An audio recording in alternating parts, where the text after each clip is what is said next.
السلام عليكم، ازيكم يا جدعان؟ عاملين ايه؟ واهلا بيكم في فيديو جديد في قناه كريبتونايت.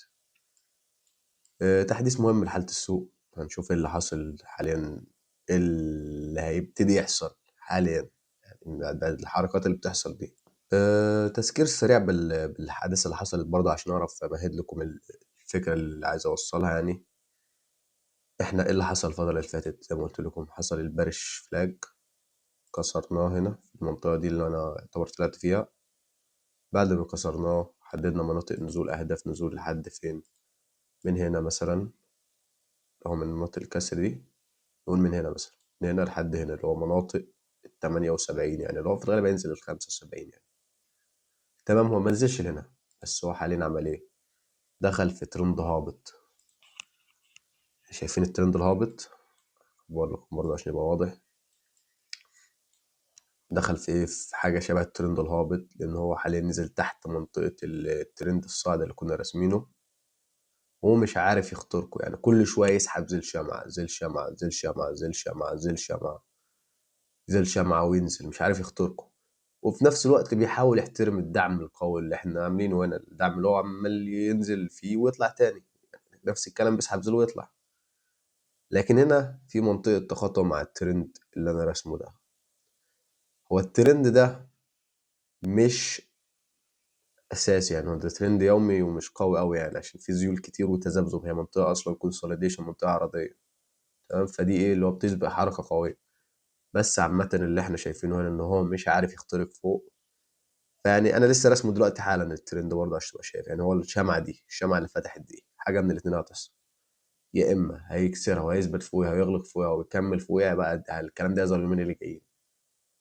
لو طلع فوقها النهارده مثلا، هو اليوم لسه بادئ، النهارده يوم 27. لو طلع فوقها واليوم اغلق على فوق كده، احنا ممكن نطلع شويه نحاول نعمل تصحيح، او هنخبط هنا وننزل. بس هيبان يعني في السيل هيبقى الشمعة عامله ازاي. انا برضه هعمل لكم تحديث تاني عليها. لو ما عرفناش نكسر المنطقة دي ونغلق فيها، أو سحبنا زي الشمعة بس ونزلنا تاني، فكده احنا ابتدينا فعلا نزول القوي سيكا. ليه؟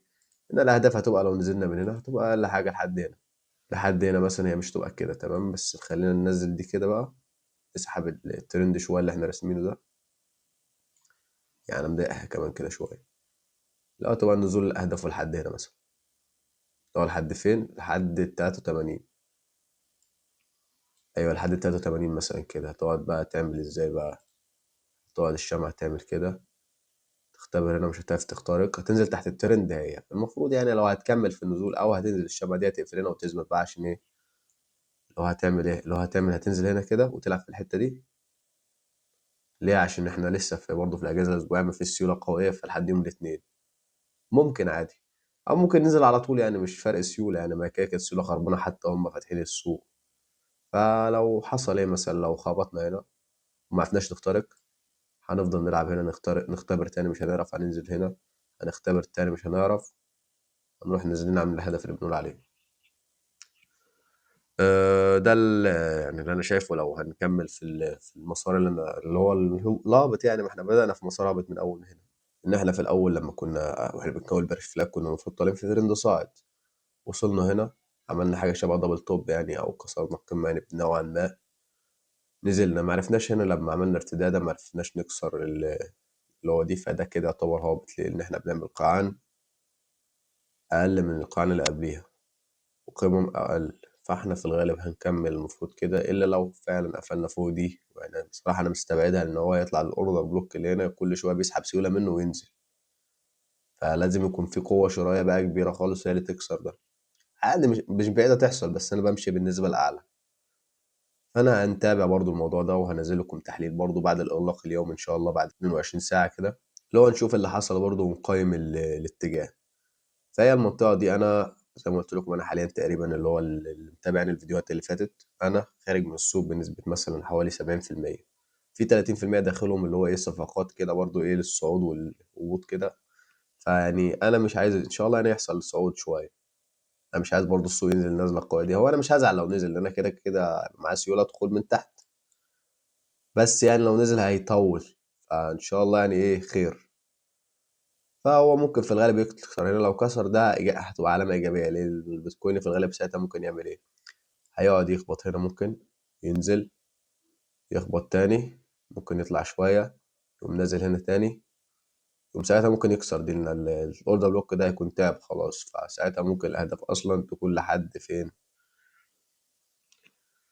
لحد مثلا المناطق دي، لحد مناطق ال94. فإن شاء الله خير برضه. يعني لسه السوق ما ولا هو سلبي ولا 50، ماشي 50 50، او ممكن نسبة اعلى ناحية السلبية بصراحة. فبس كده، خليكم متابعين معانا، اشتركوا في القناة عشان يوصلكوا كل جديد برضو ايه.